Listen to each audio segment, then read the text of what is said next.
শুনাই তাকওয়া ইবাদত করে যারা রমজানে পাবে তারা আল্লাহর অশেষ খুশি করুণা অপার। এই রমজান আসে বারবার তাগিদ শুনাই তাকওয়া। রমজানে সারা মাস রেখে রোজা কমাতে পারেনি যারা পাপের বোঝা, কমাতে পারেনি যারা পাপের বোঝা। তাদের মতো বুঝি কাউকে পাবে না খুঁজি, নিঃস্ব হতভাগা দুনিয়াতে আর তাগিদ শুনাই তাকওয়া।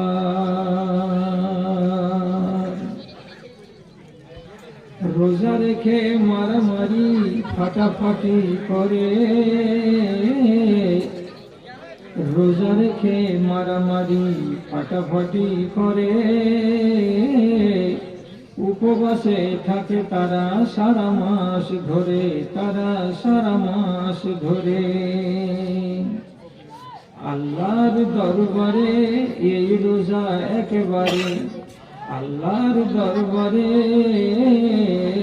এই রোজা একেবারে হবে না কবুল, ক্ষমা পাবে না তোলার তাগিদ শুনাই তাকওয়া। এই রমজান আসে বারবার তাগিদ শুনাই তাকওয়া। ইবাদত করে যারা, ইবাদত করে যারা নিশ্চয় পাবে তারা আল্লাহর অশেষ খুশি করুণা অপার।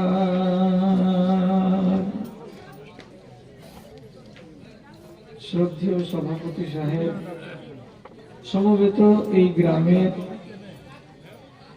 সকল শ্রেণীর ছোট বড়, ধনী গরিব, শিক্ষিত অশিক্ষিত আমার প্রাণের ভাই ও বন্ধুগণ তথা মজলিসের এ পার্শ্বে ও পার্শ্বে একটু দূরে নির্জনে বসে থাকা আমার আদরের মাতা ও ভগ্নীগণ, আমি আল্লাহ তাআলার শুকরিয়া আদায় করছি আপনাদের এই গ্রামে কিছু কথা বলবো বলে এত দূর রাস্তা অতিক্রম করে আল্লাহ তাআলা পৌঁছিতে আমাকে সক্ষমতা দান করেছেন বলে। তার উপরে আপনিও আমার সাথে আল্লাহ তাআলার শুকরিয়া আদায় করেন যে আপনি আজ আমাদের সবার বাড়িতে উপস্থিত এই মেহমান রমজানুল মুবারককে পেয়েছি জীবন্ত অবস্থায়, অথচ আঙুলে গুনে দেখেন আপনার গ্রামের আশেপাশে কত যে লোক এই রমজানকে পায়নি, তার আগের দুনিয়া ছেড়ে চলে গেছে। এই রমজানকে পেয়ে আমরা সবাই যেন উপকৃত হই, সমৃদ্ধ হই, সে সুযোগ আল্লাহ তাআলা আমাদের সবার সামনে দিয়েছেন বলে আমরা আল্লাহ তাআলার একটুখানি নামাক হালালি করি। রব্বুল আলামিন নামাক হারামদেরকে পছন্দ করেন না, নামাক হালালদেরকে পছন্দ করেন। আর আল্লাহর নামাক হালালি করার ভাষা হলো যদি আমরা বলতে পারি মুহাব্বতের সাথে আলহামদুলিল্লাহ। তারপরে তার আখেরি রাসূল রাহমাতুল আলামিন বিপ্লবী জননেতা জনাবে মুহাম্মদুর রাসূলুল্লাহ সাল্লাল্লাহু আলাইহি ওয়াসাল্লামের উপর শত সহস্র দরুদ ও সালাম নাযিল হোক। আল্লাহুম্মা সাল্লি আলাইহি আল্লাহুম্মা বারিক আলাইহি। বিরাদরান ইসলাম, আমি যখন 50 বছর পার করে নিয়েছি তখন থেকে আমার ওয়াজ করার পদ্ধতি এবং ধারা আমি বদল করে দিয়েছি। যারা আগে আমাকে শুনেছেন যৌবন কালে, তারা আমাকে মিলাতে পারছেন না এই বুড়ো বয়সে।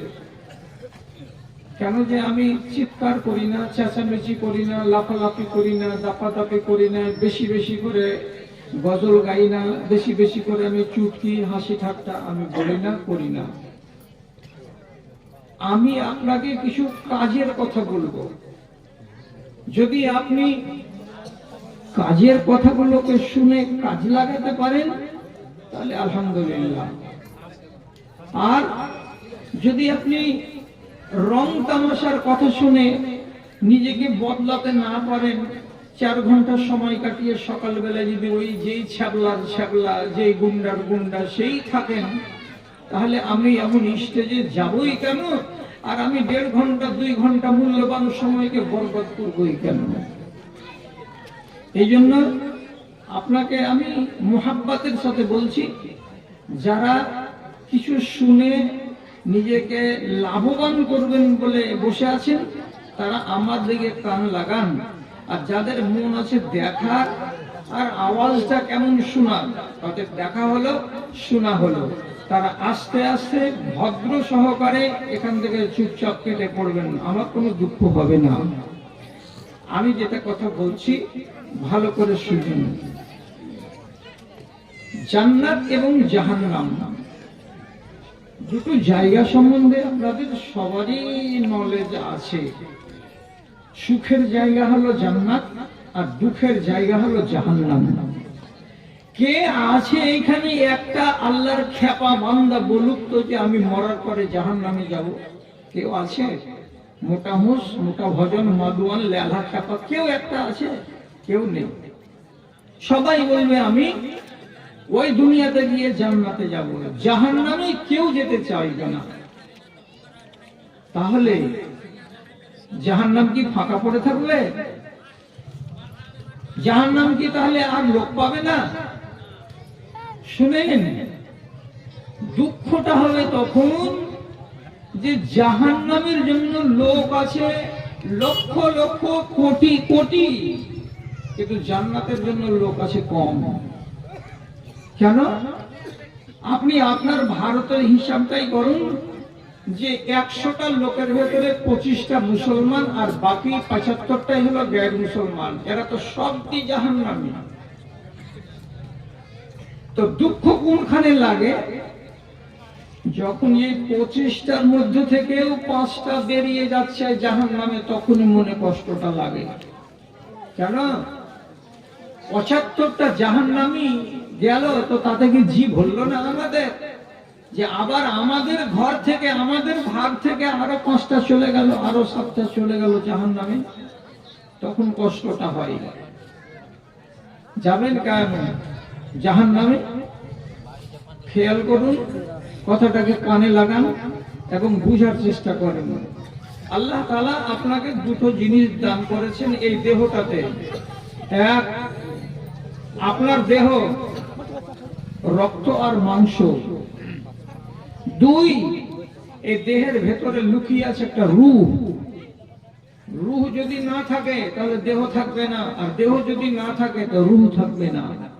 দুটো জিনিস। আবার আল্লাহ তাআলা বলছেন তোমার মগজের ভেতরে ভরে রেখেছে দুটো জিনিস, আইন। কি আইন?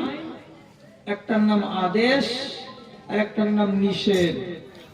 একগুলো করো আর একগুলো ছাড়ো। দুটো আইন আল্লাহ তাআলা আমাকে আপনাকে দিলেন। তারপর আল্লাহ তাআলা বলছেন তোমার সামনে আছে দুটো রাস্তা। এটাও কোরআন থেকে প্রমাণিত। একটা রাস্তা দিয়ে হাঁটতে গেলে তোমাকে নিয়ে যাবে লাল ঘরে জাহান্নামে, আর আরেকটা রাস্তা আছে, ওই রাস্তাটা দিয়ে যদি হাঁটো তো তোমাকে নিয়ে যাবে সবুজ বাগানে। রাস্তাও দুটো আল্লাহ তাআলা কোরআনে বলে দিয়েছেন আমাকে আপনাকে। এইবার আমি কোন রাস্তাটা ধরলাম যে আমি চলে গেলাম লাল ঘরে, আর কেমন করে ছাড়া পড়ে গেল এই রাস্তাটা, যে রাস্তাটা আমাকে পৌঁছে দিত সুন্দর বাগানে? নিজের আক্কেলকে জিজ্ঞেস করুন। আমল যদি না থাকে তাহলে আপনার রাস্তা বাঁকা, আর বাঁকা রাস্তাতে যেতে গেলেই আপনাকে লাল ঘরে যেতে হবে। এইবার আপনাকে বলছি, জান্নাত আর জাহান্নাম কার কার জন্য? কুশল গ্রামের লোক, এদেশে আলেম অনেক আছে, আর আপনারা ওয়াজও শুনেছেন। জান্নাত আর জাহান্নাম মাত্র দুটো প্রাণীর জন্য। একটা প্রাণীকে বলা হয় জিন, আর একটা প্রাণীকে বলা হয় ইনসান। এই দুই মাখলুক ছাড়া আল্লাহর জান্নাতে আর জাহান্নামে কোনো জাতি, কোনো জীব, কোনো প্রাণী যাবে না, কেউ যাবে না।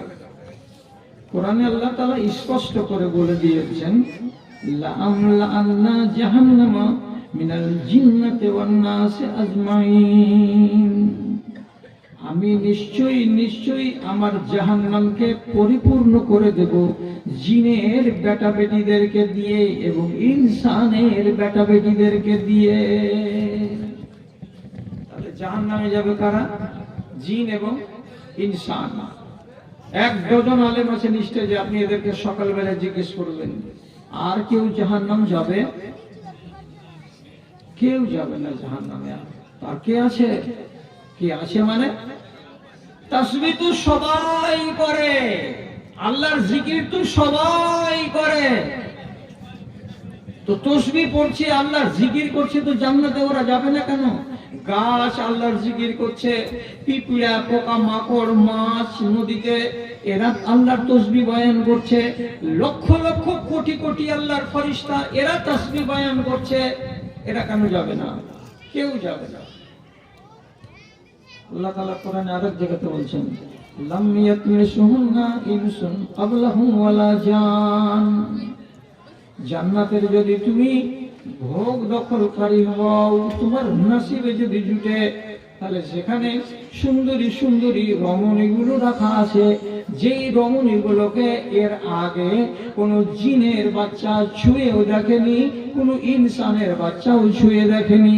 তারাকে টাটকা করে আল্লাহ রাব্বুল আলামিন জান্নাতে বানিয়ে রেখেছেন। তাহলে সেই হুরে ইনদেরকে জান্নাতে যাবার পর ছুঁয়ে দেখার অধিকার কারা কারা পাবে? জিন এবং ইনসান। এছাড়া আর কেউ পাবে না। তো যদি পাবে না, তো যারা পাবে না তো তারা কেন আল্লাহর জিকিরে লেগে আছে? আর যারা পাবে তারা নাকে তেল দিয়ে কেন ঘুমাচ্ছে? এটা তো প্রশ্ন। ফেরেশতারা পাবে না। ফেরেশতারা আল্লাহর নাফরমানি করে কেউ? একটাও করে না, একটাও করে না। একদম কোরআন মাজিদ আল্লাহ তাআলা বলেছেন, লা ইয়াসুন আল্লাহ ওয়া ইয়াফআলুনা মা ইউমারুন। আল্লাহর কোটি কোটি ফেরেশতা আছে, আল্লাহর মিলিয়ন মিলিয়ন ফেরেশতা আছে, কিন্তু কোন একটা ফেরেশতা আল্লাহ রাব্বুল আলামিনের নাফরমানি করে না, জীবনে আল্লাহর আদেশের উল্টো করে না, জীবনে এরা আল্লাহর বিধানের উল্টো করতে যায় না, বরং যা বলেছেন আল্লাহ তাআলা সেটাই তারা মেনে মেনে মেনে মেনে জীবন গত করে দেয়। অথচ যাবে না। আপনাকে কোনটা ওয়াজ শোনাবো?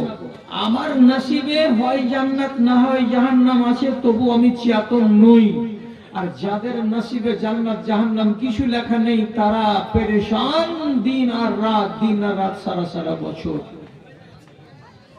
একদম সনদের দিক দিয়ে সহি একটা হাদিস পরিষ্কার লেখা আছে, কি তুরঈদু ফারাইসহুম।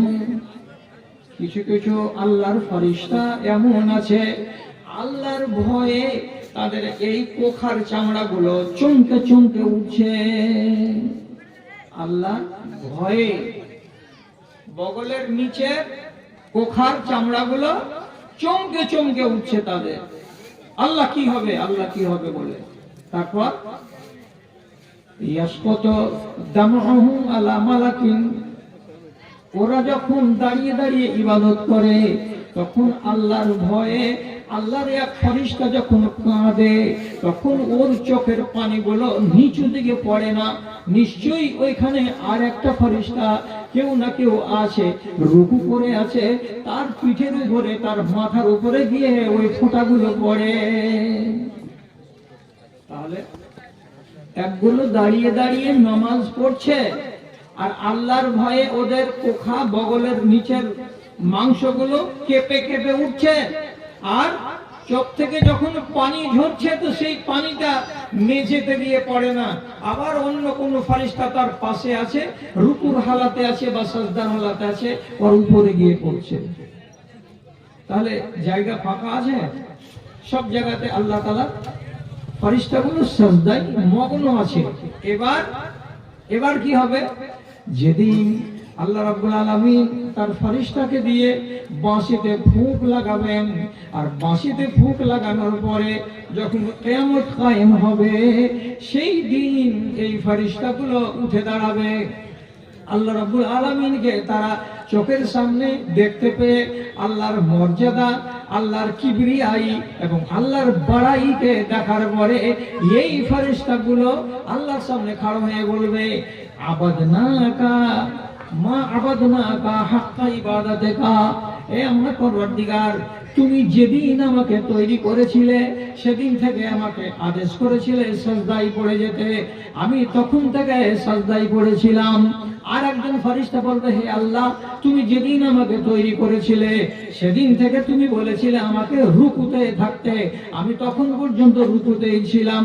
আর একজন ফারিস্তা বলবে, হে পরওয়ারদিগার, তুমি আমাকে বলেছিলে দাঁড়িয়ে দাঁড়িয়ে তোমার তাসবিহ বয়ান করতে, আমি যেদিন থেকে তৈরি হয়েছি সেদিন থেকে নিয়ে আজ অবধি দাঁড়িয়ে দাঁড়িয়ে আমি তোমার তাসবিহ বয়ান করলাম, এবং আজকে কিয়ামতের দিন তোমাকে দেখার পরে মনে হচ্ছে পরওয়ারদিগার এত লম্বা সাজদা করেছি, এত লম্বা রুকু করেছি, তারপরেও আমার মন বলছে তোমার মন ভরে তোমার ইচ্ছা মতো ইবাদত করে দিতে পারলাম না।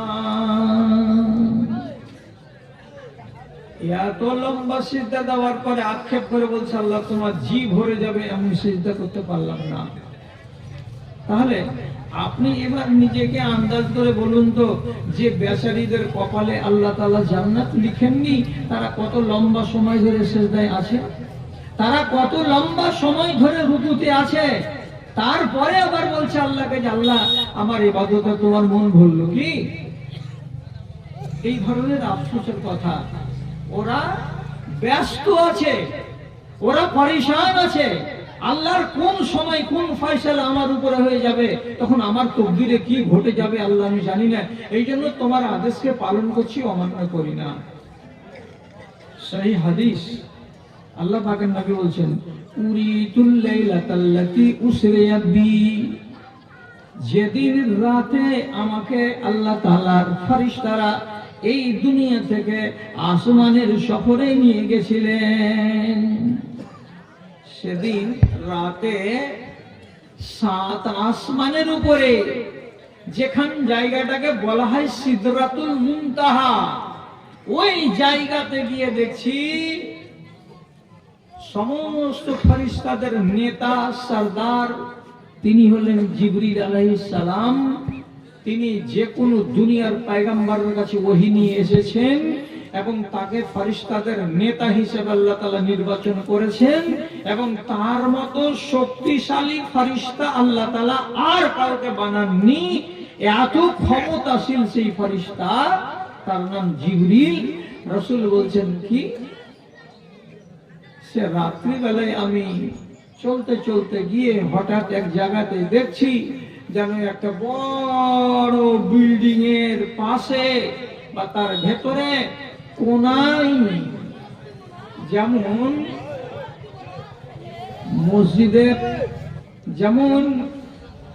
মসজিদের পুরানো শতরঞ্জিগুলোকে, কিংবা কোনো বাড়ির লোক তাদের বিছাবার যে শতরঞ্জিগুলো হয়, এইগুলোকে কেউ যেন জড়ো করে এক কোণাতে লাড়ু সাড়ু করে রেখে দেয়, ঠিক ওই রকম করেই দেখছি যে ওই ঘরে এক কোণাতে লাড়ু সাড়ু হয়ে বসে আছে কে?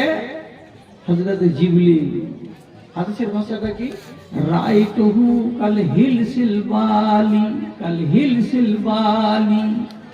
আমি জিবরিলকে দেখতে পাচ্ছি পুরাতন কম্বল কিংবা পুরাতন শতরঞ্জিকে মানুষেরা যেমন জড়ো সড়ো করে একটা কোণাতে রেখে দেয়, জড়ো হয়ে পড়ে থাকে, ঠিক সেই রকম হয়ে হযরত জিবরিল আলাইহিস সালাতু ওয়াস সালাম জড়সড় হয়ে বসে আছেন। আমি তার কাছে গেলাম। আচ্ছা, আপনারা রাগ করিয়েন না, আপনাদের কাছে আমি মাপ চাচ্ছি। আপনাদের গ্রামে কি এত খচ্চড় মানুষ আছে? আমি তো আগে জানতাম না। আপনাদের গ্রামে এত কুলাঙ্গার মানুষ আছে? আমি তো আগে জানতাম না। এইরকম কুলাঙ্গার মানুষ যে গ্রামে থাকে, সে গ্রামে আমি যাই না যা সাথে, যে এখানে আমি বলছি আর আমার কানের কাছে ভদর ভদর করছি, এটা মানুষের বাচ্চা না, এটা কিসের বাচ্চা? আপনি বলুন তো, আপনারা বলুন, আমি বলুন, আপনারা বলুন তো কিসের বাচ্চা? এর জন্য যাই না নাই নাকি আল্লাহর দুনিয়াতে ডানে আর বামে, আগে আর পিছে, পূর্বে আর পশ্চিমে, যে এখানে এসে তাকে গল্প করতে হবে? আরে এদের জানাজা পড়া একবারে হারাম আছে। এই হারামে গুলোর জানাজা পড়া হারাম আছে, হারাম আছে একবারে। যারা এত কামিনা হয় যে এখানে একটা ইসলামী জালসা হচ্ছে আর তার মুখের উপরে এসে কুলাঙ্গারি করে বেড়াচ্ছে, আর আমার মতো একটা বেকুবকে বলছে যে তুমি ওয়াজ করো। জানোয়ারকে কেউ ওয়াজ করে?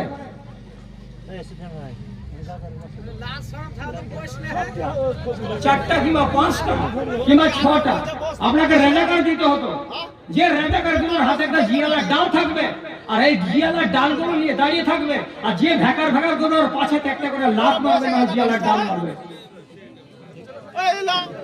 আবু কাসিম বিজলি 10 বার করে বললো যে আপনারা বসে যান, বসে যান, না বসতে পারলো না। ঘোড়া এমন যাতে জাত যে বসতে জানে না, নিম পারবে তাও দাঁড়িয়ে। হ্যাঁ না না বলেন, হ্যাঁ না না। আর বংশে যদি কেউ ঘোড়া থেকে থাকে তো দাঁড়া দিও, ও বসবে না তো।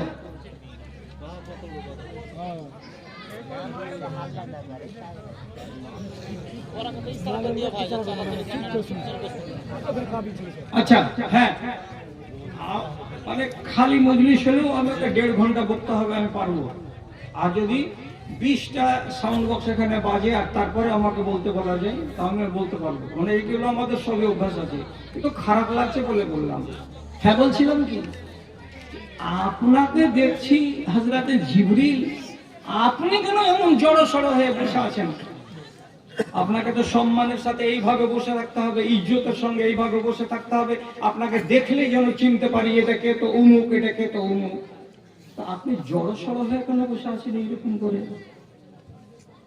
তো তিনি কি জবাব দিচ্ছেন? বলছে, হে রাসূল, আমি আল্লাহ রাব্বুল আলামিনের ফরমানকে বয়ে নিয়ে চলেছি। কবে থেকে? যেদিন থেকে তিনি আমাকে তৈরি করেছেন। আমি কতজন নবীর কাছে গেছি, আদম থেকে শুরু করে হযরতে মুহাম্মদ মুস্তাফা সাল্লাল্লাহু আলাইহি ওয়াসাল্লাম পর্যন্ত সকল নবীর কাছে আমি ওহী নিয়ে গেছি। কখন আল্লাহ তাআলা আমাকে কি বলেছেন আর কখন আমি কি নিয়ে গেছি, আমার কাজের মধ্যে যদি কোনো জায়গায় ভুল হয়ে যায় থাকে, আমার দ্বারাই যদি আল্লাহ রাব্বুল আলামিনের ফরমাবরদারিতে কোনো যদি কোতাহি হয়ে যায় থাকে, তাহলে আল্লাহ যদি কিয়ামতের দিন আমাকে শোকজের নোটিশ করে দেন, কেন এমন হলো জিবরিল বলো তো, কি জবাব দেব কিয়ামতের দিন আল্লাহ তাআলার সামনে? এই কথাটা মগজে যখন জাগছে, তখন চিন্তার জ্বালায় লাড়ু সাড়ু হয়ে জড় হয়ে যাচ্ছি। আল্লাহ রে, ওর নামে কি জান্নাত জাহান্নাম আছে? তো নাই, তাহলে এগুলো জড়সড় হয়ে আছে। আর আমার নামে, জিন ইনসানের নামে জান্নাত জাহান্নাম লেখা আছে, কোরআন থেকে প্রমাণ করলাম, তাহলে আমি কেন জড় নই? রাসূল নিজে জিজ্ঞেস করছেন, একদিন সামনাসামনি জিজ্ঞেস করছেন হযরত জিবরিলকে, জিবরিল তুমি তো সব ফেরেশতাদের নেতা, একটা খবর রাখো, আমাকে জবাব দিবে কি আমার একটা প্রশ্নের? জি বলুন বলুন, আমার জানা থাকলে আপনাকে আমি বলবো। কি হয়েছে? তো বলছে, মালি লাম আরা মিকাইল জাহেকান, আমি যখনই আসমানের সফরে গেলাম, অনেক ফেরেশতার সঙ্গে আমার দেখা হলো। আমি যতবার গেছি আসমানের সফরে, আমি মিকাইলকে দেখেছি, আমি ইসরাফিলকে দেখেছি, এবং আমি তো তোমার সাথে গেছি, আর কত হাজার হাজার ফেরেশতাকে দেখেছি, কিন্তু বিশেষ বিশেষ ফেরেশতা হলো 4টা। একটা জিবরিল আলাইহিস সালাতু ওয়াস সালাম, একটা মিকাইল আলাইহিস সালাম, আর একটা হলো কি হযরতে, একটা হলো মালাকুল মউত, এবং আরেকটা হলো ইসরাফিল। তাহলে বাঁশি বাজাবে এক ফেরেশতা মিকাইল, আরেক ফেরেশতা জিবরিল, আরেক ফেরেশতা আর জান কবজ করবে আরেক ফেরেশতা। এই তো 4 নাম করা ফেরেশতা। তো আমি জয়বার আসমানের সফরে এলাম, তয়বারই দেখছি মিকাইল ঝিম ধরা হয়ে, মুখ নিচু করে, চিন্তিত হয়ে, জড়সড় হয়ে, ভারী মন নিয়ে সব সময়। ওর মুখে হাসি দেখতে পাই না, ওর মুখে আনন্দ দেখতে পাই না। দুটা কথা যে হাসি মুখে বলবে, সে দুটা হাসির কথা শুনতে পাই না। এইরকম ঝিম ধরাটা কেন? এর এত মাথায় চিন্তা বা বোঝাটা কিসের? আমাকে শোনাও। কিসের ব্যথা ওর? ছেলে পেলে নেই, কেউ মরে গেছে তার ভয় নাই, বাড়িওয়ালি নাই যে তাকে খানা পৌঁছাতে হবে, আর আমার কাছে টাকা নাই, এমন কথাও তো নয়। ফেরেশতাদের সংসার নেই, মা নেই, বাবা নেই, ছেলে নেই, মেয়ে নেই, বাড়ি নেই, ঘর নেই, তাহলে কিসের জন্য এত চিন্তিত আছে? তো রাসূলের এই প্রশ্ন শুনে হযরত জিবরিল আলাইহিস সালাতু ওয়াস সালাম জবাব দিয়ে বলছেন, জি আমি জানি। কারণটা কি আপনি জানেন না, আজকে জেনে নেন। কারণ আছে না, মা জাহেকা ইসরাফিল মিকাইল মুনজ খলকাতিন নার। যেদিন আল্লাহ রাব্বুল আলামিন জান্নাতকে তৈরি করেছেন, তারপরে আল্লাহ তাআলা জাহান্নামকে তৈরি করেছেন। জাহান্নামকে তৈরি করার পরে আমরা ফেরেশতাদের জাত আমাদেরকে আল্লাহ তাআলা দেখিয়েছিলেন, এটা হলো জাহান্নাম। কাদের জন্য? তো যারা ওয়াভাগা, যারা নাফরমান তাদের জন্য। আর এটার নাম হলো জান্নাত। এটা কাদের জন্য? তো যারা ফরমাবরদার তাদের জন্য। সেই দিন আমরা দেখতে গেছিলাম আল্লাহর জাহান্নামকে এবং জাহান্নামের ভেতরের আযাবকে। তখন দেখতে গিয়ে ইসরাফিল আমাদের, মিকাইল আমাদের সাথে ছিলেন। তো যখন তিনি নিজের চোখে দেখতে পেলেন আগুনকে, জাহান্নামকে এবং ভিতরের আযাবগুলোকে, আর যখন তিনি জানতে পারলেন এইগুলোতে পুরানো হবে কাকে? তো ইনসানের বাচ্চাকে। আর কাকে পুরানো হবে? তো জিনের বাচ্চাকে। তখন তিনি এই জিন এবং ইনসানের দিকে তাকিয়ে আর জাহান্নামের কথাটাকে খেয়াল করে তার এত চিন্তা হলো, এত চিন্তা হলো, সেই আগুন দেখার পর থেকে আজ পর্যন্ত তিনি মাথাটাকে হালকা করতে পারলেন না। তখন থেকে মাথা ভারী তো ভারী, তো আজ পর্যন্ত ভারী হয়ে আছে। আল্লাহ, ও কি জাহান্নামে যাবে? ও তো যাবে না। তাহলে আমার জন্য ওর মাথা ব্যথা, আর আমার নিজের মাথাটা ব্যথা নয়। আফসোস হচ্ছে এই মানুষকে দেখে আর এই মানুষকে ভেবে। দাদারে আমার ওয়াজ অনেক শুনেছেন, আমার মরার বয়সে 63 বছর আমি চলছি। যে কথাটি বলে যাচ্ছি যদি জগিয়ে রাখেন তো রাস্তা পাবেন। হযরত দাউদ আলাইহিস সালাতু ওয়াস সালাম একদিন বিদেশ থেকে কোথায় গমন করে বাড়ির দিকে আসছিলেন, একটা বড় গাছের ছায়া দেখে বিশ্রাম নেওয়ার জন্য বসলেন। বিশ্রাম নিচ্ছেন গাছের ছায়ায়। ঠিক এমন সময় আরাসাত নামলাতুন নাবিয়ান মিনাল আম্বিয়ায়ে, একটা লাল পিঁপড়া কোনখান থেকে এসে নবী দাউদের পায়ে কুট করে কামড়ে দিল। যদি লাল পিঁপড়াতে কামড়ে দেয়, যাকে রাঙনি বলি আমরা, এতে বড্ড ব্যথা হয়, বড্ড কষ্ট লাগে, সহ্য করা যায় না। এই পিঁপড়াটাতে যখন নবীর পায়ে কামড় দিল, মগজটা টং হয়ে গেল, খেপে গেল, আর সাথে সাথে উস করে মেরে তারপরে বলছেন, আহারে, আরামের জায়গায় এই পিঁপড়া আমাকে আরাম করতে দিল না। আমার বেহেরা কেহা, সাথে সাথে তিনি বললেন একজন খাদেমকে ডেকে, যাও এতটি পুয়াল নিয়ে এসো, এতটি খড়ের আটি নিয়ে এসো। আটি আনা হলো খড়ের বা পুয়ালের, নিয়ে এসে ওই জায়গায় ছিটিয়ে দেওয়ার পর আগুন জ্বালিয়ে দেওয়া হলো, কাঠি জ্বালিয়ে দেওয়া হলো। সঙ্গে সঙ্গে এক নিমেষের ভেতরে ওইখানে যতটি পিঁপড়া ছিল, 100টা, 200টা, 500টা, 1000টা, সমস্ত পিঁপড়াটি এক নিমেষের ভেতরে মরে ছাই হয়ে গেল। যেমনি পুড়ে গেল, কামড়ে ছিল একটা, মারা গেল আগুনে 1000টা। সাথে সাথে আসমান থেকে নোটিশ চলে এলো হযরতে দাউদ আলাইহিস সালাতু ওয়াস সালামের কাছে। কি বলে? লাকাদ আহারাকতা কওমান ইউসাববিহুনা বিহামদি রাব্বিহিম।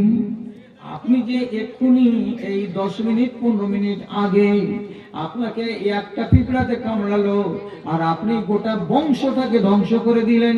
এমন এতটি পিঁপড়া, যেই পিঁপড়াগুলোর কথা আল্লাহ তাআলা তার নবীকে দিয়ে বলছেন ইউসাববিহুনা বিহামদি রাব্বিহিম, ওই পিঁপড়াগুলো দিবারাত্রি তারা চলে আর রুজির সন্ধানে বেড়ায়, এবং সাথে সাথে ওরা সব সময় আল্লাহর নামে তাসবিহ বয়ান করে। 1000টা পিঁপড়াকে মেরে দেওয়া মানে কি 1000টা তাসবিহ আমার 1 মিনিটে বন্ধ। 1 ঘন্টাতে আমার 60টা তাসবিহ বন্ধ হলো। একটা পিঁপড়া, তার মানে 60,000 তাসবিহ আমার বন্ধ হয়ে গেল।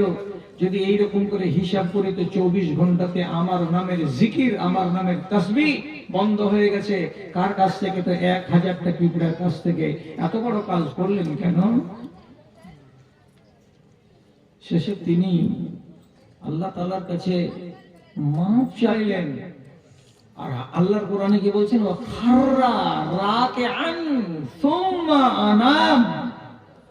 তারপরে সাজদাতে পড়ে আল্লাহর কাছে কেঁদে বললেন, আল্লাহ আমাকে ক্ষমা করো, আমাকে মাফ দাও, আমি ভুল করেছি, এ কাজ করা আমার ঠিক হয়নি।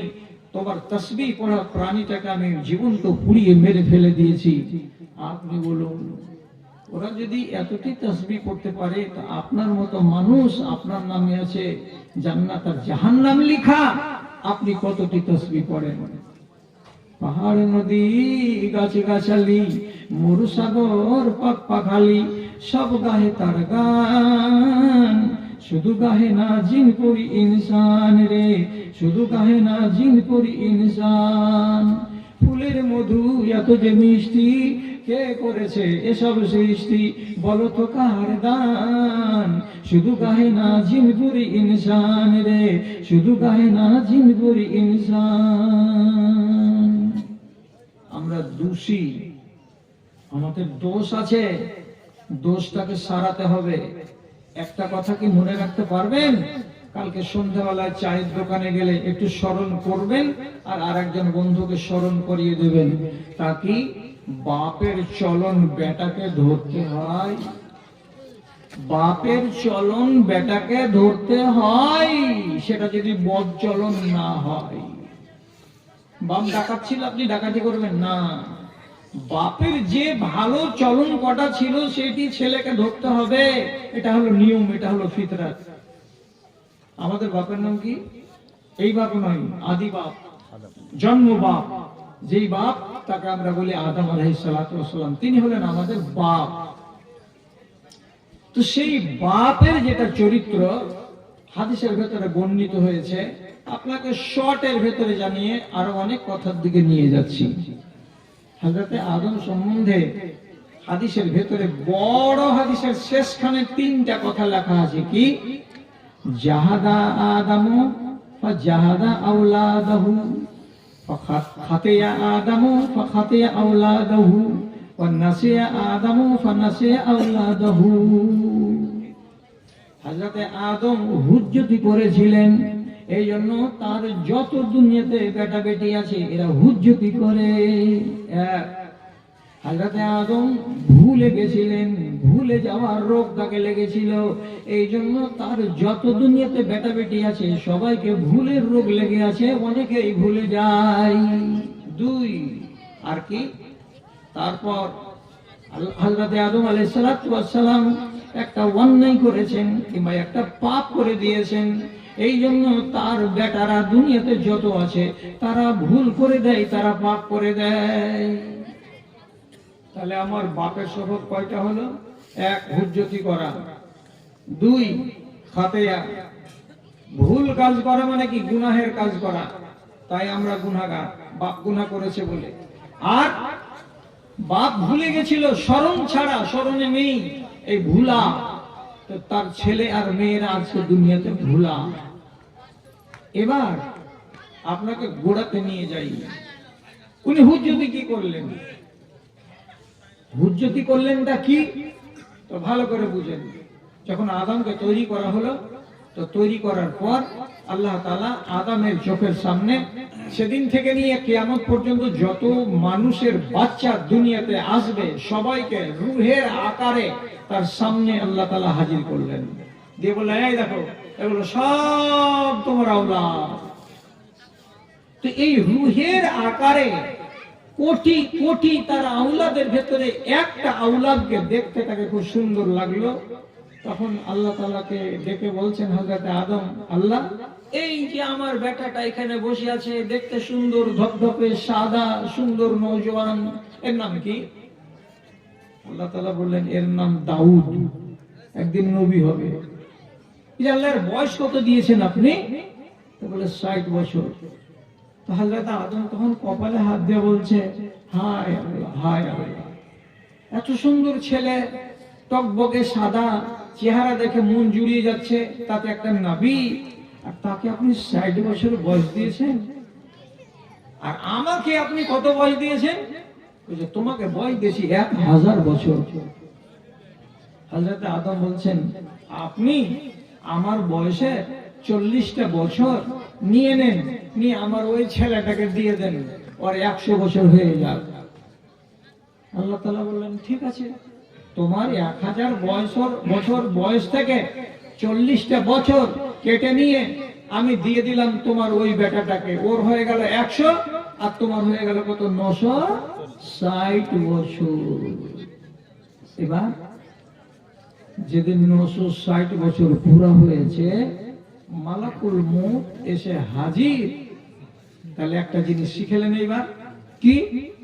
দুনিয়াতে যত নবী এসেছিলেন তাদের জান কবজ করার আগে মালাকুল মউত ভদ্রভাবে জিজ্ঞেস করবে, তার কাছে অনুমতি চাইবে, আপনি হলেন নবী, আপনার জান কবজ করতে এসেছি, আপনি যদি ইজাজত দেন তো জান কবজ করব, আর আপনি যদি অনুমতি না দেন তো জান কবজ করব না, আমি আল্লাহর কাছে ফিরে চলে যাব। পাবলিকের বেলায় ইজাজত নাই, আসবার ঘাড় মটকে নিয়ে চলে যাবে। আদমের কাছে এসে হাজির মালাকুল মউত, আসসালামু আলাইকুম। ওয়ালাইকুম সালাম। কে? আমি মালাকুল মউত। চমকে যা বলছে কেন এসে এখানে? যে আপনার জান নিতে এসেছি, অনুমতি দেন জানটাকে বের করি। হযরত আদম বলছেন তোমার পেট খারাপ না মাথা খারাপ? 960 বছর আমার বয়স চলছে, 1000 বয়স আল্লাহ তাআলা দিয়েছেন আমাকে, আর তুমি আজ বলছো যে চলেন মুক্ত হবে, মানে আরো 40 বছর বাকি আছে রে খাতা দেখা। তো বলছে আপনার মনে পড়ে না আপনি যে আপনার এক বেটাকে 40 বছর দিয়ে দিয়েছিলেন, যেদিন আল্লাহ তাআলা মাখলুকাতকে আপনার সামনে হাজির করেছিলেন, করে বলেছিলেন, তখন আপনি বলেননি এই ছেলেটা আমার এত সুন্দর, এর বয়স কত? তো বলছি এর বয়স হলো 60 বছর। তো আপনি আল্লাহকে বললেন যে 40 বছর আমার বয়স থেকে ওকে দিয়ে দাও, তো আমি আল্লাহ তাআলা দিয়ে দিয়েছেন, তো আপনার যে 40 কমে গেছে, কাজে আপনার যে 960 আপনাকে মরতে হবে।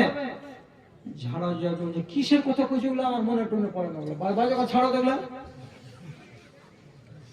তাহলে এটা কি হলো? হুজ্জতি। তার মানে কি? ফারিস্তা যুক্তি দিয়ে বলছে আপনি 40 বছর দিয়েছেন। হযরত আদম বলছে আমার খেয়ালই আছে না এগুলা কথা, মনেই পড়ে না এগুলা কথা যে কখন দিলাম আর না দিলাম। আর আল্লাহ রাব্বুল আলামিন বলছেন ডাকের বান্দারা শুন, কোন জিনিস লেনা দেনা করবি তো লেখাপড়া কর। আমি লেখাপড়া করিনি, আল্লাহ তাআলা নিজেই বলছেন আমি লেখাপড়া করিনি। আদম যে 40 দিয়ে দিয়েছে আমি লিখে রাখিনি। কেন রাখিনি? তোদেরকে সবক শিখাবার জন্য রাখিনি। দেখলি আমার নবী কি বলছে এখন, যে না আমার মনেই পড়ে না, আমার খেয়ালই নেই, কে বললো, কখন বললো। এই যে তর্ক করা, হুজ্জতি করা, এই চলন কার? আমাদের বাপের। এই জন্য দেখবেন যেখানে সেখানে ছেলে তার মেয়েতে তর্কাতর্কি, বেটাতে তর্কাতর্কি, বাপ বেটাতে লড়ালড়ি, খালি হুজ্জতি। কে বললো বে? কার কথা শুনলি? এই আসছে। 2 নম্বর কি? ভুল করা। ভুল কোনটা? নাসিয়া, মানে স্মরণ ছাড়া হয়ে যাওয়া। এই যে স্মরণ ছাড়া, আমার মনে পড়ে না কখন দিলাম 40 বছর আমার, এই যে স্মরণটা হারিয়ে গেল, স্মরণ ছাড়া হয়ে গেল। স্মরণ ছাড়া হয়ে যাওয়াটা হলো কার স্বভাব? তো আমার বাপের স্বভাব। এই জন্য এই দেশের মাটিতে যত বেটা ছেলে আছে, যত বেটি ছেলে আছে, তাদের ভেতরে এই রোগ থাকবে। হঠাৎ করে বলবেন এটা কাজ করেছো, বলছে ভুলে গেছি জি বাবু, মনে নাই। ভুলে যাওয়ার রোগটা কার? বাপের। আপনি 10 বার করে বলে দেন স্ত্রীকে, রে লাট্টু এখানটা একটু ধুয়ে রাখিস রে, কালকে আমার ভাতিজি জামাই দেখতে যাব। ওই ইয়াতে আড় মারা বাস গাড়া গায়ে যেতে হবে, তো নতুন লুঙ্গি তো নাই, এটাকে একটু চিকন চাকন করে দিস। বাড়িওয়ালি 10 কাজের মানুষ শুনলো, বেখেয়াল থেকে গেল। আপনি পরের দিন মঙ্গলবারে বেলা 10টার সময় বলছেন, আমিনার মা ওই ধোয়া লুঙ্গিটা দাও তো, যেটা কালকে ধুইতে বলেছিলাম। তখন বেচারি কইছে যা, ভুলে গেছে। আপনি এবার সাটিয়ে দিলেন 3-4টা গাল, ওকে সাটিয়ে দিবেন না, দেয় বাদিয়ে দেয়, যা কাজ সাটিয়ে দিলাম। আর দিয়ে ওকে এমন করে শিক্ষা দিলাম যে ওর মাকে ওর বাপকে তুলে একদম গালি দিয়ে বোঝাই করে দিলাম। ও যদি বলে থাকে যে আমি ভুলে গেছি, তাহলে আর গাল দেওয়া যাবে না, মালামত করা যাবে না, ওকে একটা শব্দ বলা যাবে না। কেন? যে এর উপরে কোনো ধরপাকড় নাই। এমন পর্যন্ত আল্লাহ তাআলা বলছেন, বান্দারে তোমার যদি বয়স হয়ে যায়, আর বয়স হয়ে যাওয়ার কারণে স্মরণ শক্তি কমে যায়, তুমি আসরের নামাজ পড়নি, জোহরের 4 রাকাত নামাজকে মনে রেখেছো, আর মনে মনে বলছো আমি আসরের নামাজ পড়েছি। তোমাকে যখন হিসাব বুঝিয়ে দেওয়া গেল, চাচা তুমি তো আসরের নামাজ পড়নি, তখন যদি স্মরণ হয়ে যায়, কটা বাজছে ঘড়িতে? তো 5:30। তো 5:30টার সময় যদি তার ফরজ নামাজ ছাড়া পড়েছে বলে স্মরণ হয়, তাহলে লোকটাকে গুনাহগার বলা যাবে না। কেন তুমি টাইমে আসরের নামাজ পড়নি? কিসের জন্য তুমি বসে সময় কাটিয়েছো? এখন কেন তুমি 5টা 5:30টায় আসরের নামাজ পড়তে যাচ্ছ? আল্লাহ তাআলা নবী বলছেন, যদি কোনো মানুষ ভুলে যায়, তো তাহলে তাকে আর ধরপাকড় করা হবে না। ফামান নামা আনহা আও নাসিয়াহা ফালইউসাল্লিহা ইযা যাকারাহা। স্মরণ ছাড়া হয়ে গেলে মানুষকে আর আসামি বানানো যায় না। এবার বাপের তো একটা চরিত্র পেয়ে গেলাম, এবার যেটা শেষ চরিত্র সেটা বলছি কি, আমাদের বাপ একটা পাপের কাজ, একটা অন্যায় কাজ করে দিয়েছিল, যার কারণে দুনিয়াতে যতগুলো তার বেটা আছে তারাও পাপের কাজ করে দেয়, তারা অন্যায় কাজ করে দেয়। আমাদের আদম বাপ কি পাপের কাজ করে দিল, অন্যায় কাজ করে দিল? তো সোজা সোজা হিসাব লম্বা করে সময় নাই। আপনার তো জানা আছে আল্লাহ তাআলা কি বলেছিলেন, জান্নাতের যে কোনো এদিক বাগানে, এপানে ওপানে, এদিকে ওইদিকে, সব দিকে যাও, কিন্তু এই মোটা গাছের তলায় যেও না, এটা পারো না, যেও না। এই যে আল্লাহ তাআলা নিষেধ করলেন, নিষেধের আইনকে মানতে হবে, তাহলে আপনি মুমিন। আদেশের আইনকে মানতে হবে, তাহলে আপনি মুমিন। কেউ যদি আদেশের আইনকে একটা ছেড়ে দেয় তো আসামি, কেউ যদি নিষেধগুলোকে একটাকে করে নেয় তাহলে সে আসামি। আসামি হতে গেলে তার নামে চার্জশিট আছে। আদমকে বলা হলো 8 দিন গত হলো না, মিয়া বিবি বেড়াতে গিয়ে ওই গাছের তলায় লাল ফলকে মা হাওয়া পাড়লেন, আর পড়ার পর এমনি করে ফেড়ে ভিতরটাকে দেখলেন, নাকে লাগিয়ে একবার শুকলেন, শুকে দেখে মনে হলো কি যে না, ফলটা তো ভালোই লাগছে, একটু জিভাতে দিয়ে চেখে দেখলেন, এমনি করে লাগিয়ে। তারপরে পাশে দাঁড়িয়েছিলেন স্বামী, হযরত আদমকে বলছেন, ফলটা দেখো কত সুন্দর, ফলটার রং কত ভালো, এর ভিতরগুলো কত টকটক করছে, আবার জিভে যদি টেস্ট করে দেখছি তো টক মিঠা ভাব আছে, দিয়ে দেখো কেমন লাগে। যারে পাগলি, আল্লাহ মানা করেছে, বলছে খাসি নাকি, খাবো নাকি? খাবো না, দেখছি। সূরা আরাফে আল্লাহ তাআলা বলছেন, যখনই মিয়া আর বিবি দুজনে গিলে খায়নি, জিভে লাগে কেবল চেখে দেখেছিল ফলটা মিঠা না তিতা, যেমনি এই কাজটা করলো, আল্লাহ রাব্বুল আলামিন বলছেন, তোমরা দুজন আমার নাফরমানি করলে, অন্যায় করলে, আমার কথা শুনলে না, তোমরা এটাই পাপের কাজ করে বসেছো। যেমনি এটা পাপ সাব্যস্ত হয়ে যাওয়া, রব্বুল আলামিনের পক্ষ থেকে এমন আদেশ হলো যে 60 গজ হাত লম্বা আদম এবং তার পাশে তার স্ত্রী 60 গজ হাত লম্বা, দুজন মিয়া আর বিবির গা থেকে 150 মিটার করে কাপড় লাগে এক একটা মানুষকে, আর একটা ওই স্ত্রীকে। এতটা লম্বা পোশাক গায়ে দেওয়া মানুষগুলোর গা থেকে সমস্ত জান্নাতি কাপড়গুলো খসে সব জমিনে পড়ে গেল, আর তারা দুজনই নাঙ্গা হয়ে গেল। 1 ইঞ্চি কাপড় নাই। সহিহ হাদিস, মাথা ব্যথা করছে। আর রোজাতে তো আরো আমার 12টা বেজে 84 মিনিট হয়ে আছে, এই জন্য আরো খুব ঝেড়ে কথা বলতে পারছি না। তবুও কথাগুলো যেটুকু বলছি সেটুকুকে কাজে লাগান। আপনি আন্দাজ করে বলুন, সহিহ হাদিসে প্রমাণ আছে যে আদমের উঁচু কত ছিলেন? তো 70 জিরান, মুঠের হাতের 60 মুঠ হাত ছিল, 60 মুঠন হাত। তাহলে একটু দয়া করে আন্দাজ করে বলেন তো যে আদমকে পাঞ্জাবিতে কয় মিটার কাপড় লেগেছে? 10-20 মিটারে হবে কি? হবে না। আমরা তো 3 মিটার লাগে, আমরা তো মাত্র 3.5 হাতে। তো তাহলে আপনি আন্দাজ করুন যে এর গায়ে পায়জামা কত বড় ছিল, পাঞ্জাবি কত বড় ছিল, আর ওর ভেতরে গেঞ্জি কত বড় ছিল, আর মা হাওয়ার সায়াটা কয় মিটারের হবে আন্দাজ করে দেখুন তো। কতটি কাপড় ছিল সায়াতে আর শাড়িতে আর ব্লাউজে আর ওড়নিতে?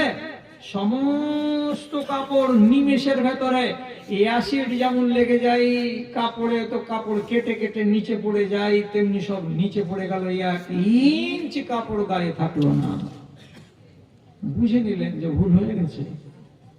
আর যেমনি ভুল হয়ে যাওয়া যখন উপলব্ধি হয়ে গেল, কোরআনে আল্লাহ তাআলা বলেন তাফাকা ইয়াকসিফানি আলাইহিমা মিন ওয়ারাকিল জান্নাতে। আদম বলছে নিজের বিবিকে, আর বিবি বলছে নিজের স্বামী আদমকে, ভুল হয়ে গেল স্বামী। আর স্বামী বলছে বিবিকে, ভুল হয়ে গেল রে বিবি, কেন ফলটাকে পাল্টি, কেন তাকে ফাড়লি, কেন তাকে জিভে লাগাতে গেলি? আল্লাহ নিষেধ করেছিল, গাছের কাছে যেতে বারণ করেছিল, এই গাছের গোড়াতে আসাটাই ভুল হয়ে গেছে আমাদের। এবার আমি গোড়াতে ফিরে যাচ্ছি। বাপের 3টে চলনের ভেতরে যে দুটো চলনকে আমরা মনে রেখেছি, এতে লাভ লোকসান যা আছে, যেই চলনটাকে মনে রাখা দরকার ছিল সেই চলনটাকে হারিয়ে রেখেছি। তার মানে কি? বাপ যেমন ভুল করে আমরা তেমন ভুল করি, বাপ যেমন অন্যায় করেছে তেমনি আমরা অন্যায় করি। কিন্তু অন্যায় করে আমাদের বাপ চুপচাপ বসে থেকে যাননি। অন্যায় করার পরে, অপরাধ করার পরে আমাদের মা এবং আমাদের পিতা হাসতে হাসতে জান্নাতের ভেতর থেকে বেরিয়ে যাননি, বরং তারা কান্না শুরু করে দিয়েছিলেন। 2, কান্না শুধু নয়, দোয়া করেছিলেন। কি দোয়া? আশা করি কুরসেল গায়ে যতটি লোক জালসা শুনছে সবারই জানা আছে এই দোয়াটা। আর যদি কাউরি জানা না থাকে তাহলে আপনার আমি হাত ধরে, আপনার পা ধরে আপনাকে আদর করে বলছি, এই দোয়ার অনেক ফজিলত আছে। আপনি মক্তবের মৌলভী সাহেবের কাছে তাড়াতাড়ি শিখে নেন দোয়াটাকে। কি বলেছিলেন তারা? রব্বানা জালামনা আনফুসানা ওয়া ইল্লাম তাগফির লানা ওয়া তারহামনা লানাকুনান্না মিনাল খাসিরিন। এই দোয়াটা পড়তে লাগলেন, কাঁদতে লাগলেন, পড়তে লাগলেন, কাঁদতে লাগলেন। তাহলে এটা আমাদের বাপের স্বভাব। ভুলে যাওয়া স্বভাব রেখেছি, অসুবিধা নাই। স্মরণ ছাড়া হয়ে যায়, এটাতে অসুবিধা নাই। পাপ করে চলে যাচ্ছি, এতে অসুবিধা নাই। কিন্তু আমাদের বাপ যে পাপ করার পরে কেঁদে কেঁদে আল্লাহর কাছে মাপ চাইলো, এখানেই আমার আর আপনার অসুবিধা। আমরা নিজের বাপের স্বভাবকে কেন ধরতে শিখলাম না? बाप का इल्म बेटे को ना हो अजबर हो, बाप का इल्म बेटे को ना हो अजबर हो, तो फिर बेटा काबिले मीरास पिदर क्यों कर हो? বাপকে যদি তার নাহি ছেলে ছেলে, বাপকে যদি তার নাহি চিনে ছেলে এমন অবাধ্য হয়, তবে সেই ছেলে বাপের ধনে মালে কেমনে মিরাজ পায় গো, কেমনে মিরাজ পায়? বাপকে কেন ভুল গেলেন?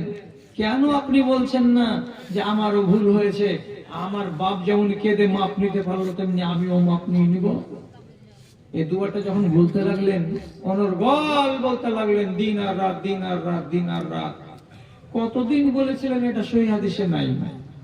কেউ লিখেছে 1 মাস, কেউ লিখেছে 1 বছর, কেউ লিখেছে 100 বছর, কেউ আবার লিখেছে 300 বছর। এতদিন ধরে কেঁদেছিলেন, এরা দুজনেই কেঁদেছিলেন। তো কেঁদেছেন যখন সীমা নাই, তো আমি যদি বলি সারা দিন কেঁদেছিলেন, অসুবিধাটা কোথায়? এত বড় ভুল। জান্নাত থেকে গেট আউট হয়ে গেলেন দুজনই, তাহলে কাঁদবেন না তো কি? তাহলে উনারা কাঁদলেন, কাঁদতে কাঁদতে শেষ পর্যন্ত কি হলো? কোরআন আল্লাহ তাআলা বলেছেন ফাতাবা আলাইহিমা ইন্নাহু আত-তাওয়াবুর রহিম। যখন লাগাতার দিন আর রাত এই করে আল্লাহ তাআলার কাছে তওবা করে কাঁদতে লাগলেন, তখন আল্লাহ তাআলা বলছেন যাও, তোমাদের দুজনের তওবাকে কবুল করা হলো এবং তোমাদেরকে মাফ করে দেওয়া হলো, কিন্তু জান্নাতে তোমাদেরকে রাখা হবে না, এখান থেকে যেতে হবে। তাহলে দেখবেন, ভালো করে বুঝবেন কথাটা। পাপ এর দ্বারাতে হলো, তো সাথে সাথে অনুশোচনা করে এবং নাদামাত করে আল্লাহর কাছে কাঁদলো আর মাপ চাইলো, তো মাপ পেয়ে গেল। আর একজনের কথা বলছি, ভুল করেছে দুনিয়াতে, ওইখানে আসমানের উপরে, তার নাম হলো ইবলিস শয়তান। ওকে বলেছিল সিজদা করে দাও, করে দেয়নি, পাপী হলো। পাপী হওয়ার পরে ওকে আল্লাহ তাআলা বললেন ইজ্জতের কুরসি ছেড়ে দে, লাত মেরে এখান থেকে তোকে নামাবো, বেরিয়ে যা, ফখরুজ ইন্নাকা রাজিম, বেরিয়েই গেল জিন্দেগির মতো। তাহলে ওর দ্বারাই আল্লাহ তাআলার সামনে খাকসারি করা হলো না, ইবলিসের গুনাহ মাফ হলো না, কপাল পুড়া হয়ে থেকেই গেল। আর এরা দুজন খাকসার হলো, নিজেকে ছোট করে আল্লাহর সামনে পেশ করলো, কাঁদলো, তো আল্লাহ তাআলা এদেরকে মাফ দিলেন। আপনি কোন দলে থাকবেন ভেবে চিন্তে দেখেন না। আপনি বলবেন এই কথাই যে আমার ভুলই তো হয় না, আমার ভুলই হয় না, তা আমি কেন দল দেখে বেড়াবো? ভুল হয় না। যদি আপনি ঠিক বলেন, তাহলে মুখিয়াজির বাড়িতে আছি, আপনি আমাকে দেখান কিসের মূলে বললেন যে আপনার দ্বারাই ভুল হয় না। আর আপনি ভুল করেন, আপনার ভুল আছে, এ কথা আমি দেখাবো আপনাকে। কেমন করে দেখাবো? কুল্লু বানি আদম খাত্তাউন ওয়া খায়রুল খাত্তাইন আত-তাওয়াবুন। রাসূলুল্লাহ বলছেন দুনিয়াতে আদমের যত বেটা বেটি আছে সবাই গুনাহ করে, সবাই গুনাহগার, এবং এই গুনাহগার গুলোর ভেতরে সবথেকে সুন্দর গুনাহগার কারা? তো যারা রবিবারে পাপ করে আর সোমবারের দিন মাপ চায়, যারা সোমবারের দিন গুনাহ করে আর মঙ্গলবারের দিন মাপ চায়, তাড়াতাড়ি করে তারা গুনার মাপ চেয়ে নেয়, ওই লোকগুলোই হলো আল্লাহর কাছে পেয়ারা। জি, তাহলে সব বানি আদম গুনাহগার। আপনি এই মজলিসে যতটি লোক আমরা বসে আছি, আপনি মনে মনে বলছেন যে আমি গুনাহগার নই, কিন্তু ছোট আর বড়কে কথাটাকে মাথায় রেখে মনে রাখুন, সব গুনাহগার। কি করে? আড়ালে যতটি মা বসে আছে, আপনি ওদেরকে জিজ্ঞেস করবেন তুমি কি মোড়লের বেটার বিয়েতে থুবড়া খাওয়াতে যাও? যদি বলে হ্যাঁ, ওই মেয়েটা পাপী। যদি কোনো মেয়েকে জিজ্ঞেস করবেন তোমার গায়ে কি কোনো সেন্ট লাগানো থাকে, সেন্ট পরে গায়ে মেখে তুমি বাজার বেড়াতে যাও, তোমার গায়ের সেন্ট গুলো বেটা ছেলে নাকে পাই, যদি বলে হ্যাঁ, তাহলে ওই মেয়েটা পাপী, ওই মেয়েটা গুনাহগার। কোন মেয়ে ছেলেকে জিজ্ঞেস করবেন তুমি কি লাল লিপস্টিক ঠোঁটে লাগাও? বলে লাগাই, জায়েজ। গালে ফেয়ার এন্ড লাভলি লাগাও? বলে লাগাই, জায়েজ। হাতে মেহেন্দি লাগাও? যে লাগাই, জায়েজ। কপালে তুমি এগুলোতে মিশি টিশি গুলো লাগাও? যে লাগাই। সুরমা লাগাও? লাগাই, জায়েজ। কিন্তু দেখবে কে? সূরা নূরে আল্লাহ তাআলা বলেছেন এইসব আলেমগুলোকে কালকে জিজ্ঞেস করবেন, এতটি কথা বলার টাইম নেই। 6টা বেটা ছেলের নাম আছে, এই 6টা বেটা ছেলে দেখতে পাবে, তার বাহিরে যদি দেখে কেউ, তাহলে মেয়ে ছেলেটি পাপী, মেয়ে ছেলেটি গুনাহগার। কে দেখতে পাবে? স্বামী দেখতে পাবে, ওর বাপ দেখতে পাবে, ওর শ্বশুর দেখতে পাবে, ওর ভাই দেখতে পাবে, ওর বেটা দেখতে পাবে, এবং নাবালক বাচ্চা যারা যৌবন সম্পর্কে, মেয়ে ছেলে সম্পর্কে, সেক্স সম্পর্কে খবর রাখে না, এইরকম বাচ্চা ছেলে দেখতে পাবে। এছাড়া অন্য লোক দেখতে পাবে না। অন্য লোক যদি দেখে তার লাল লাল ঠোঁট, তার সুন্দর সুন্দর গাল, তাহলে আপনাকে বলছি কোরআনের আয়াত অনুযায়ী ওই মেয়ে ছেলেটা পাপী। তাহলে ঠক বাস্তে গাঁও যাওয়ার বাহির করেন গা, কয়টা নেককার মেয়ে আছে? এতটি বেটা ছেলে মজলিসে বসে আছেন, যেই মানুষটা নামাজ আজ পর্যন্ত ধরতে পারেনি, সেই মানুষটা রোজা রাখছে। মানা করব না রোজা রাখতে, শুধু লাভ কি হবে? আযাবটা 1 ইঞ্চি কম হবে, জান্নাত পাওয়া না। যে মানুষটা নামাজ পড়ে না, রোজা রেখেছে, সেই মানুষটার রোজা কবুল হবে না, এটা বলি না। ওই মানুষটা রোজা করে কুলাইতে পারবে না কিয়ামতের দিন, ওকে রেয়ালা খেতেই হবে, লাল ঘরে যেতেই হবে, রোজা আটকাতে পারবে না। তাই বলে ছাড়িও না। কথা বুঝে গেল? নমাজ যে ছেড়ে রেখেছে সে লোকটা পাপী, রোজা যে করে না সে লোকটা পাপী, যে লোকটা খায়নি গুল তিরঙ্গা গুটখা এবং মদ 84 এড়ে উমুক তুমুক এগুলো খায় সে লোকটা হলো পাপী, যে লোকটা নিজের বেটিকে জমি দেয় না বেটাকে লিখে দিয়ে দেয় সে লোকটা হলো পাপী, যে লোকটা এখন পর্যন্ত তাস খেলা ছাড়তে পারেনি, লটারির টিকিট কাটা জুয়া খেলা ছাড়তে পারেনি সে লোকটা হলো পাপী, যে লোকটা নিজের বাড়ি থেকে হাঁসুয়া পচিয়ে নিয়ে মাঠে যায় নিজের জমিতে, নিজের জমির খেসারিকে বাদ দিয়ে পরের জমির খেসারি কেটে বোঝা নিয়ে মাথায় বাড়ি আসে, কার জমির গুলাতে? আমার জমির, লোকটা পাপী। তাহলে পাপী লোকের এখানে অভাব নাই, অভাব আছে কোন লোকটার? যে লোকটা পাপ করার পরে আল্লাহর কাছে মাপ চাহে না। এটাকে আল্লাহ তাআলা বলছেন ভালো। যারা মাপ চাই আর যারা পাপ করে মাপ চাই তারা ভালো। আবার আপনাকে আমি সহিহ হাদিস বলছি, কি একটু ঝুটো কথা বলবো না আপনাকে, এক যারা কি মুসলিম শরীফ হাদিস আছে, লাউলাম তুজনিবুনা লাজাআ বিকুম ওয়ালা ইয়াতিল্লাহু বিকওমিন আখার ফায়াস্তাগফিরুনা ওয়া ইয়াস্তাগফিরুনা। এই কুরসেল গ্রামের মানুষ, তোমরা যদি এমন হয়ে যাও গোটা গ্রামের ভিতরে একটাও চোর নাই, গোটা গ্রামের ভিতরে একটাও বেহায়া নারী নাই, গোটা গ্রামের ভিতরে একটাও মদখোর নাই, গোটা গ্রামের ভিতরে একটাও বেবিচারী নাই, গোটা গ্রামের ভিতরে একটাও বেনমাজি নাই, তোমরা সবাই যদি নেককার হয়ে যাও, দিনদার হয়ে যাও, আল্লাহওয়ালা হয়ে যাও, পরহেজগার হয়ে যাও, তোমরা রত্তি পরিমাণে যদি গুনাহ না করো, আর তোমরা নিজে নিজে বলো যে আমরা খুবই ভালো মানুষ, আমরা খুবই ভালো মানুষ, আল্লাহ রাব্বুল আলামিন বলছেন তোমরা আমার কাছে পছন্দনীয় মানুষ নও। আজো আরে আমরা তো পাপ করি না, তো কেন পছন্দনীয় নই? আমরা তো চুরি ডাকাতি করি না, তো আমরা কেন পছন্দনীয় নই?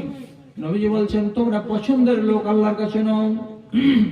দিয়ে বলছেন কি, তোমাদের মতো মানুষগুলোকে আল্লাহ রাব্বুল আলামিন কোনো না কোনো আযাব নিয়ে আসবেন, আর নিয়ে আসার পরে ওনার ইচ্ছা হলো কি যে এদেরকে গায়রত করে দেব, মেরে শেষ করে দেব, সাফ করে দেব, আর দেওয়ার পরে ওয়ালিয়াতে সুমালায়াতে কওমিন আখার, তারপরে এই কুরসেলের এলাকায়, এই কাঠিয়ারের এলাকায় আল্লাহ রাব্বুল আলামিন নতুন একগুলো মানুষকে পয়দা করবেন।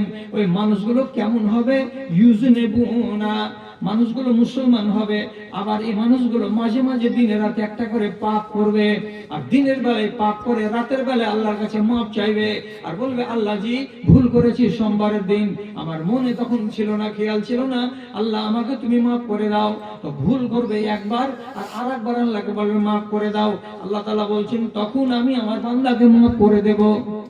তখনই আমি বুঝতে পারি যে হ্যাঁ আমি হলাম রব। কেন? আমার বান্দা ভুল করেছে, আর ভুল করার পরে ওর মনে পড়েছে যে আল্লাহ আমার একজন মালিক আছেন, আমাকে তো আযাব দেবেন। তখনই তার ভেতরটা কেঁপে উঠে আর উপর দিকে হাত উঠে যায়, আর আল্লাহর কাছে মাপ চাই। আল্লাহ তাআলা বলেন তখন আমাকে বড্ড ভালো লাগে, আমি বড্ড খুশি হই। আমার গুনাহগার বান্দা যখন আমার কাছে পাপের হাত দুখানা তুলে বলে আল্লাহ আমাকে মাফ করে দাও। তাহলে ভালো কোনগুলো? আপনারাই ভালো। কেন ভালো? ভুল করছি, কার ভুট্টা তুলে নিয়ে চলে আসলাম, কার খেসারি কেটে নিয়ে চলে আসলাম, কখন কার কি খেয়ে নিলাম, কখন কাকে গালি দিয়ে দিলাম, কখন কি করলাম না করলাম, ছোটখাটো গুনাহ করে দিচ্ছি, আর গুনাহগুলো করে দেওয়ার পর বসে নেই। কি করছি আমি? হয় মসজিদে, নাই মসজিদের বাইরে, কোনো না কোনো জায়গায় আমি আল্লাহকে স্মরণ করে বলছি আল্লাহ আমাকে মাফ দাও, আমি গুনাহ করেছি, এই গুনাহটাকে তুমি মোচন করে দাও। তাহলে এই মানুষটাই হলো সব থেকে ভালো। এর জন্য যে মসজিদ লাগবেই লাগবে এটা জরুরি নয়। মাঠ ঘাট যে কোনো জায়গাতে আপনি বলতে পারেন আল্লাহর কাছে মাপ চাইতে গেলে। তবে হ্যাঁ, মাপ চাওয়ার জন্য যদি গুনাহ খুব বড় আকারের হয় তাহলে মশলা আপনাকে বড় আকারের পোড়াতে হবে, আর গুনাহ যদি ছোট হয় তাহলে মশলা একটু পোড়াতে গেলে মাপ হয়ে যাবে। এক সাহাবী, তার নাম হলো নাবহান। ও বেচারি, ওর বাগানে খেজুর হয়েছে, তো খেজুর বিক্রি করছে। আচ্ছা তিমরাতুন, একটা মেয়ে ছেলে এলো, আসার বলছে নাবহান ভাই কত করে দাও তোমার খেজুরের? বলে এতটি করে দাম লাগবে। মেয়ে ছেলেটি যখন খেজুর নিব বলে সম্মতি দিল, দেওয়ার পরে খেজুরটাকে এই লোকটা যখন তার বাসনে মাপলো আর মেপে তার বাসনে তার কোষাতে ঢেলে দিবে, এমন সময়তে আর মনের ভেতরে একটা শয়তানি জেগে গেছে অল্প করে। তা কি খেজুরটিকে ওই মেয়েটির কোষায় ঢেলে দেওয়ার কালে ওই ইচ্ছাকৃত ভাবে তার হাতটাকে এমনি করে চেপে ধরে নিয়েছে। অচেনা মেয়ে ছেলের হাত ধরবে কেন? তুমি কেন ধরবে? দূরে থেকে এইভাবে ঢালছে, আসলে তাকে দিয়ে দাও, হাত ওর হাতে লাগবে না, ওর শরীর তোমার শরীর লাগবে না। এমনি করে হাতটাকে ধরে নিল, আর হাতটাকে ধরে নিয়ে চেপে দিল। আর জাম্মাহা ওয়া কাব্বালাহা, হাতটাকে ধরে চিপে চিপে দিল। তারপরে তিনি নিজে বলছেন ওয়া জাম্মাহা, আবার তাকে